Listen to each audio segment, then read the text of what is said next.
I was reading some of the comments on the video that I posted during the building of this guitar, and I realized there are a few of you out there that do not like or understand why someone would want to relic or distress a brand new guitar.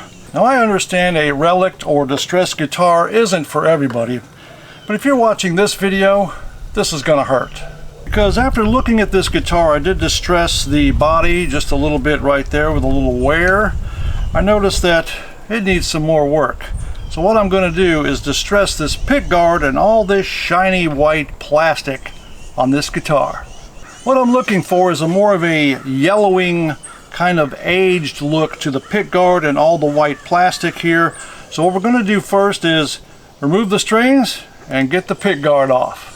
Now, if you watched the video of the building of this guitar, you would know that I bought this guitar and built it for my wife in her favorite color. And she said I can customize it any way I want. The reason I know that is because I asked her, can I customize this any way I want? And she said, yes, you can.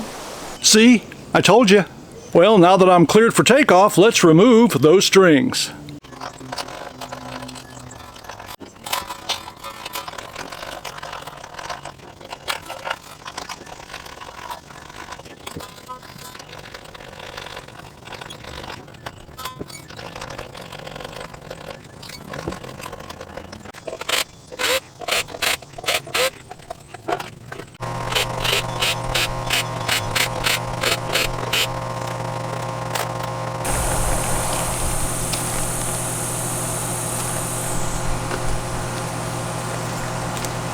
Now, to get the pick guard off, I am going to have to remove the output jack right here.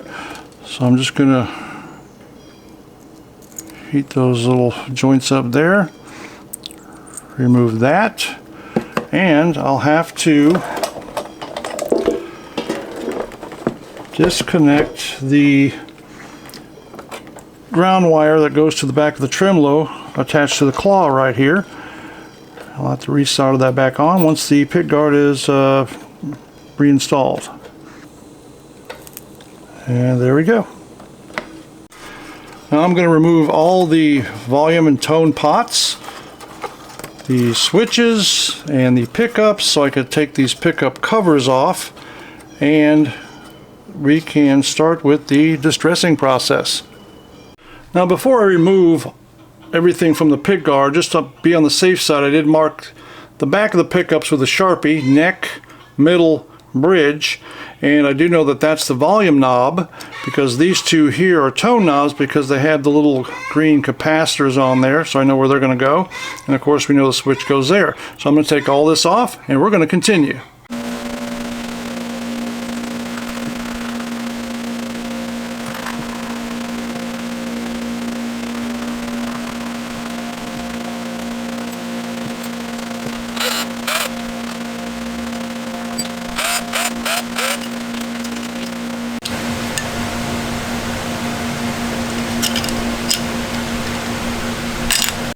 I guess they put a little foil tape right there. I guess they call that shielding. Ha. Well, here I have all the plastic pieces right here, the pick guard and all the other goodies.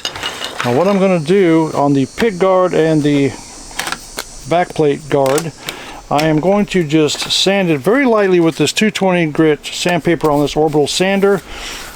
Just lightly. Of course, you don't want to go too deep. You're going to the black layer there.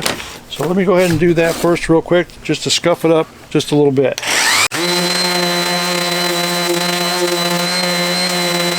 Now, what I was trying to do with the pick guard and the back plate is to just get the shine off the plastic.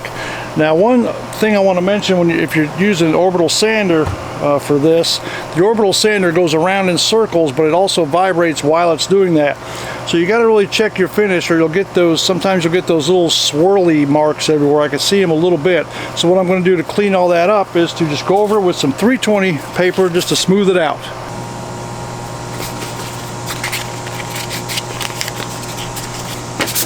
I'm also going to take the 320 grit sandpaper and go around the edge of this and around the edge of this. And then I'm also going to take the 320 by hand and do the pickup covers. I got all the plastic pieces scuffed up pretty good. I did really lightly on the knobs to not go too deep to take out the paint on the letters or numbers. I just scuffed them up a little bit. Now it's time to start the aging process. And what am I going to use for that? Well, coffee. Well, I have a little plastic pan here. I have some hot water. I have this morning's used coffee grounds, and I have some fresh coffee grounds. I'm going to just throw all this stuff in here. Gotta be very careful with this. I've dropped it 4 times. All right, that's in there. All this stuff. We're going to take our old coffee grounds and throw them in there, just like that. And let's see, let's just rub it all over everything, just like this. We're gonna get real messy. Rub that all over the place. Get in the knobs, just like that.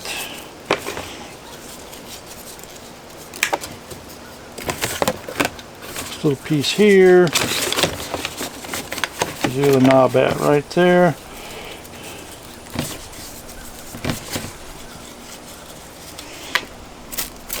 Okay. Floor's hot. Okay. Now that we have that in there, we are going to add some fresh coffee so it's nice and strong, just the way I like it. Alright, that ought to be good. Now I'm going to add just a little water.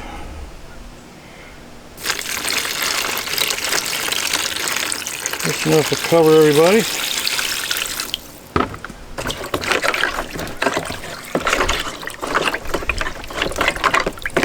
I will come by occasionally and give it a little stir. Now let's add a little more.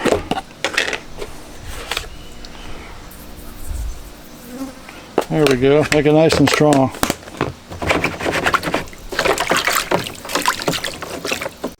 Well, there is my coffee bath with all my plastic pieces in there. Now we're just going to let that sit for a day or two and see what we get. I'm just going to leave it sit out here in the sun all day long. Well, it's the following day and I have good news and bad news. The good news is it's a beautiful day. The bad news is the coffee bath really isn't doing much for my plastic pick guard. And because I'm impatient, I think I found a lot better way to age a white pick guard. But first, let's get rid of this.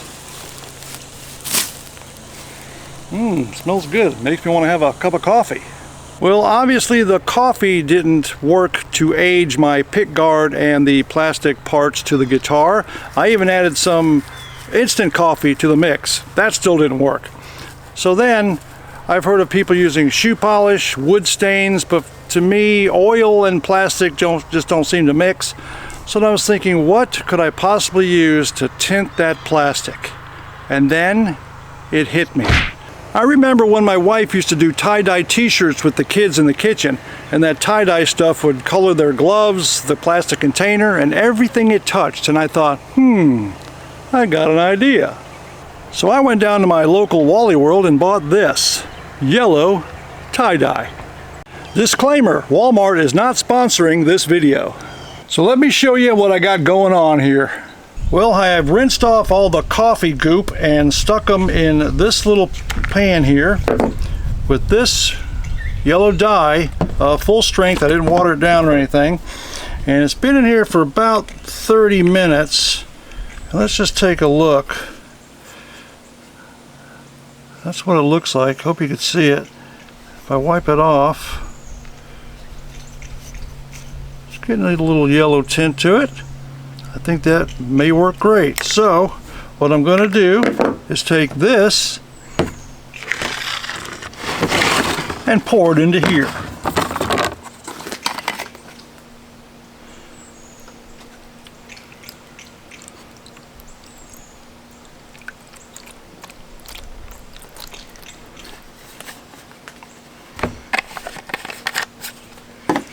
And we'll let that sit a little while and then we'll see how it looks. Well, I've had the pick guard and the plastic parts soaking in the yellow dye for about 2 hours, and I know if I leave it in there longer it will probably get darker And because I'm not really wanting a full-blown yellow pickguard, I just want it to be yellow-ish, I'm going to go ahead and take the parts out, rinse them off, and we're going to see how they look. Here's how the pickguard and pieces came out. I think it came out pretty nice. Looks aged, looks worn. But what I'm going to do is put the pickguard all together and we're going to compare it to another brand new white pickguard. Well, it's the moment we've all been waiting for. The moment I've been waiting for. To see how this pickguard compares to a brand new pickguard. And to see if I succeeded in my quest in making this pickguard look aged and distressed. Let's go take a look. Well, here's a brand new sparkling white pickguard, and let's see how mine compares to this one.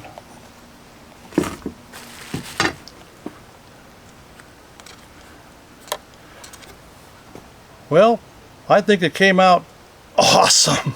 Well, I think the pickguard distress was a success. Thank you very much. I noticed a few of you over there are not cheering. The next thing to do is to put that awesome pickguard back on the guitar and see how it looks all together. I'm in this angle because the chickens told me they wanted to be in the video. Well, I've got the guitar all put back together and this is what it looks like. It's pretty bright out here. I hope you could get a good look at it. That's the front. I even distressed all the screws on the pickguard and the pickups. That's how the back looks. I think it came out real nice. I'm happy with it. Let me know what you think down there in the comments. If you like this video, give it a thumbs up. I did teach you a few valuable tips on how to waste coffee. And if you want to subscribe, well, go ahead. I'm not going to stop you. My name's Michael, and I'll see you in the next one. Hey, I wonder if that distressed pickguard will change the way the guitar sounds. I think I should play it in an outro.